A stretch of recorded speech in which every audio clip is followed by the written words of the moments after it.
Assalamu alaikum wa rahmatullahi wa barakatuh. Okay, guys, what's gonna form the makeup of the vlog today is the sun's setting place, which has changed drastically, extremely, in fact. We've been documenting it since August, and at least for those of you who are on the science distribution list, are intimately aware of the movements that we've been documenting through backyard science. And I'll just let you watch this. This was taken around about maybe perhaps um, uh, in the late afternoon today, which is the 23rd of November. This is in the northwest of England, by the way. Assalamu alaikum wa rahmatullahi wa barakatuh. Okay, guys, for those of you who remember, right now I've just come back from our Salah time, and you remember that the sun used to set very close to the church, in fact, to the right of the church.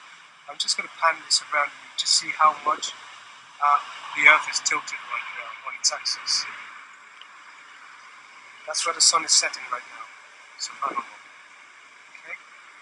And this is where it used to set to the right of it. You remember when we started doing the backyard science and taking images of the sunset, it was to the right of the tower of the church, and then it moved to the left. And we thought that was quite a sizable and considerable movement. But if you look at it compared to how far it's moved right now, subhanallah, it's pretty amazing. Okay, guys, so that's basically that. Now, what I want you guys to see is this image. Now, this image is the same church that we were looking at. Let's close this. But close up of the church. You can actually see the church here, which I was pointing towards, and I panned towards whilst I was panning away from it towards the sun. You could see the church. And initially, when I started the backyard science, which is in August, the sun was setting here, which to this particular spire, right on top of the church. Then a week later, I'd moved quite a considerable distance to the left, but yet not to the entire left of this tower. Now this is that tower, this one we're looking at. Well, this is the other side, the left side of that tower. And now a week later, right, the sun was setting considerably to the left. Right, this was in August. Now, come September, October, this is how far the sun had set from that church. Okay, so it was here initially, remember, when we started in August. And then it moved kind of over here. Then we found it here. Then it jumped all the way to here. Okay, and this is in the space of maybe perhaps 5 weeks. Then we're looking at the same spire. This is the church and the tower of the church. And now you can see where the sun is setting in relation to where it used to set maybe a month ago, a month and a half ago. Now I want you guys to, well, let's just go back to that video again, just so that you can witness it again. Now in relation to where the church is, I want you to see where the sun is setting today. That's the church. It used to set somewhere here. Slowly moved maybe in this direction. Okay, let's shut that up. Okay, so it was around here. It slowly moved to the left. This was in the space of around about 6 weeks. Okay. Then in 2 months it was near around about that tree. Now this is exactly where it's setting. Now, for those of you who've been watching the vlogs and keeping up to speed with the Stereo H1 satellite part 1, 2, 3 and 4, which were uploaded, and 5 respectively, in the last week on the channel, right, Al-Uz, you'll find what I personally am hypothesizing is the cause of our tilt right now, which is that red dwarf star, which came into proximity. NASA, again, it's a false-based PR agency as far as I'm concerned. That's exactly what their role is, because I've not found them speaking the truth. I've never come across them really speaking the truth about anything completely. So they try to explain it away as a anomaly on the stereo H1 satellite. And what's interesting is it actually picks up um, um, because it's a radio satellite. It picks up the photons, right? And on in the energy spectrum. So I mean, really, there's no like flares there. I mean, you could have a glitch in the camera, but what was interesting is that there was another body there, which was, even if it was the sun superimposed, there was something else in the center of the sun, which certainly had an uncanny um, resemblance to what we understood to be the red dwarf star. Now, soon after that, what we've experienced since in the last few days are extreme earthquakes, landslides, extreme weather, and now what we're witnessing is the sun has shifted considerably. I mean, I've just shown you the evidence, to be honest with you, so it's not something I'm pulling out of a hat. Now, I want to take you guys to someone else now, and this is a tribe, the Inuit elders, and they're actually in the Arctic region of Canada, and the Inuit elders, as it happens, um, um, and they've basically retained their relationship with the earth, with the world, and they're excellent weather forecasters. Okay, so I mean, most of us sadly have become part of this secular system, and we're entirely divorced from our fitra, our relationship with the earth and nature, and the skies and astronomy.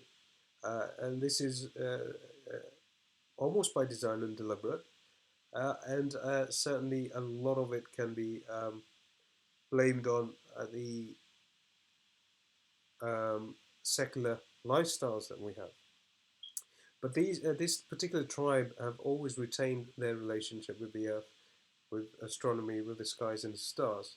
And I want you to listen to what they've got to say, subhanAllah, and especially our ulama kiram, just so that, I mean, I know that sometimes we like to basically, it's just a psychological condition where we kind of bury our heads in the sand, simply because we don't want to really explore the possibilities of maybe the consequences. If all of these hypotheses were in fact correct, then we would have to basically uh, explore and entertain the possible consequences. And this is something that we'd rather not really face head on. But yet there's the signs, subhanAllah, that Allah subhanahu wa ta'ala is providing, as world over. And you've seen that with the recent upload of the Signs Part 3 as well. And I recommend that you actually watch Part 1 and 2 as well, which covers the month of September, August, September, and October. October was the latest one that we uploaded, which shows the extreme weather patterns being witnessed throughout the whole month globally. And there's just um, I couldn't really, to be honest with you. I'm going to run out of ink if I try to list the sort of changes that we've experienced in 2016. Extreme changes, earth changes, extreme earth weather changes, and then the axis of the moon switching as well, and I've uploaded that with evidence on the channel. And then the axis of the Earth as well shifting, the pole shifting, and by quite a few degrees. But the recent change has been really, really considerable. Now I want you guys to watch this, subhanAllah, and see what you kind of make of it.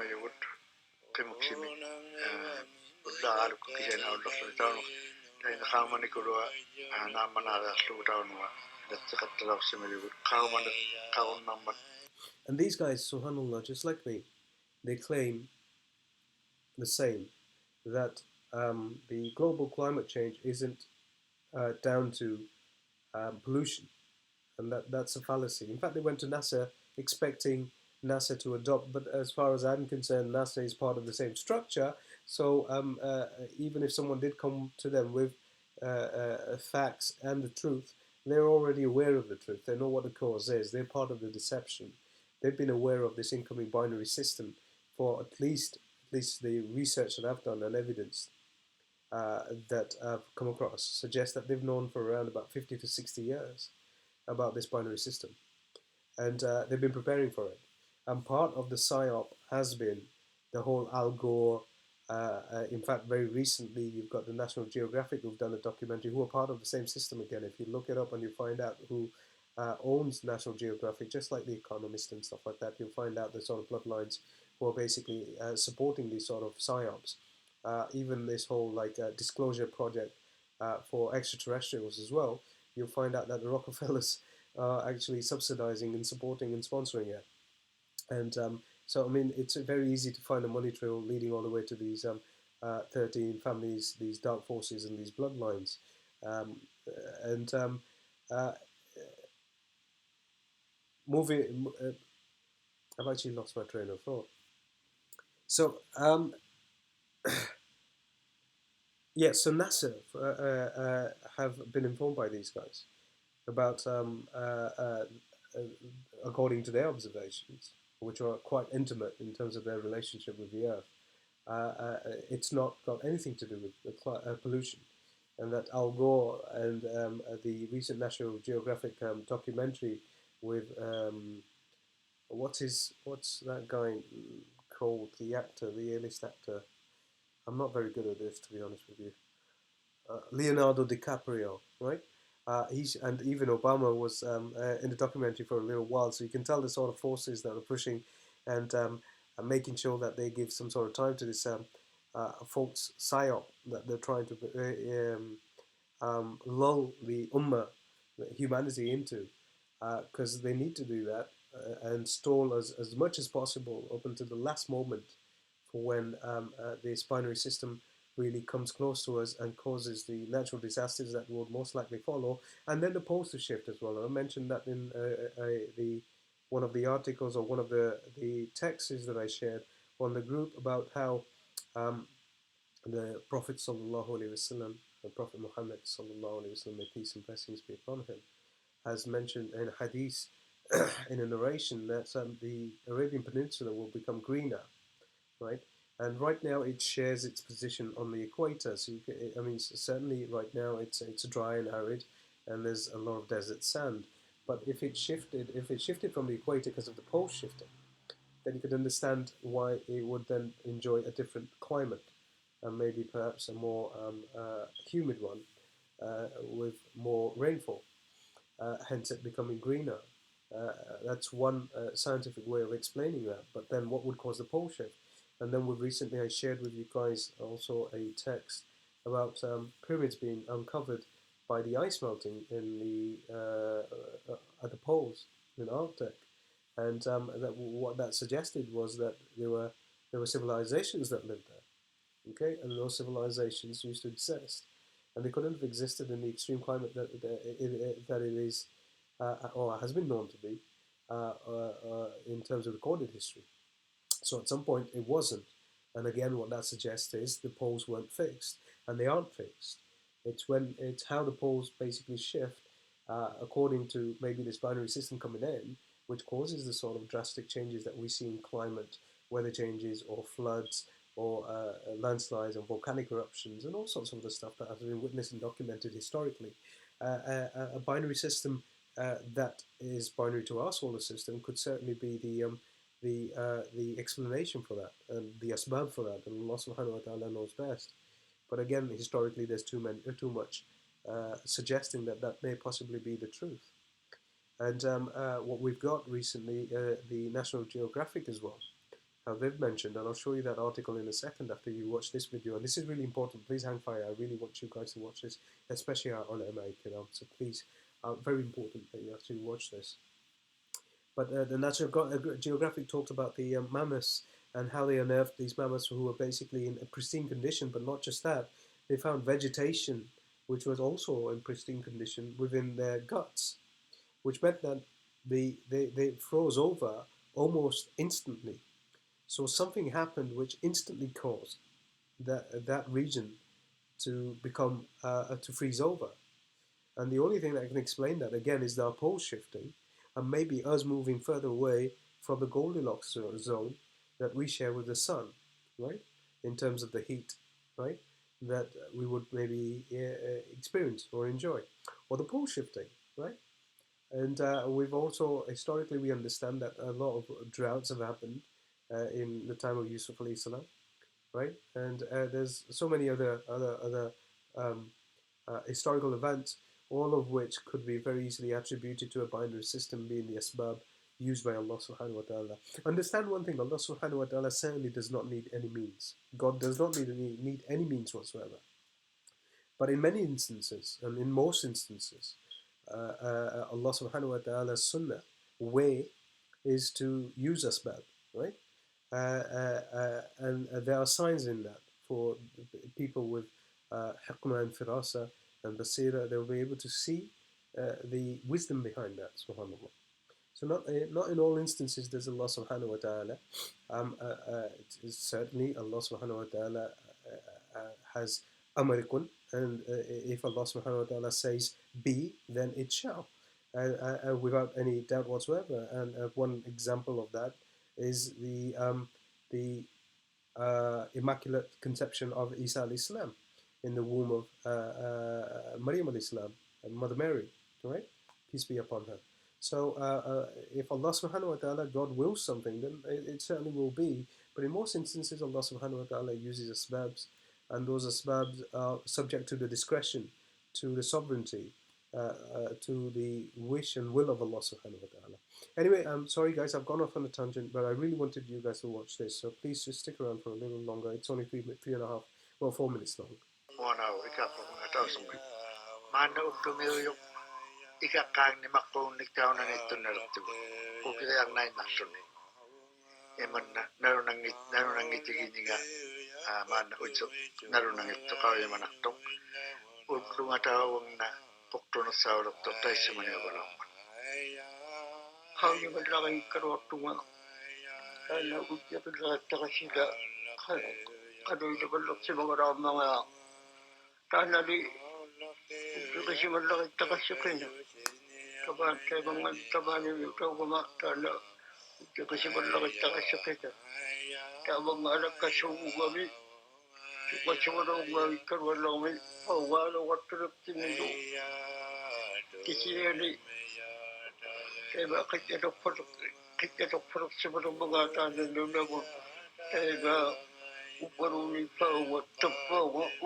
ano galyaro rokso bitayna ano ga yumitto aro rokso me tran tawanga ano ga sangi aro magayo na rokso tawanga to man so sila ko yo do ne wag ne aji pado aro.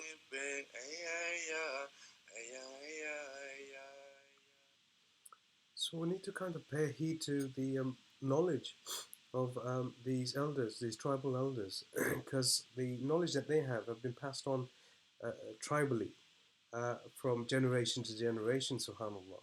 Sadly, we've kind of lost that knowledge and we don't have it anymore.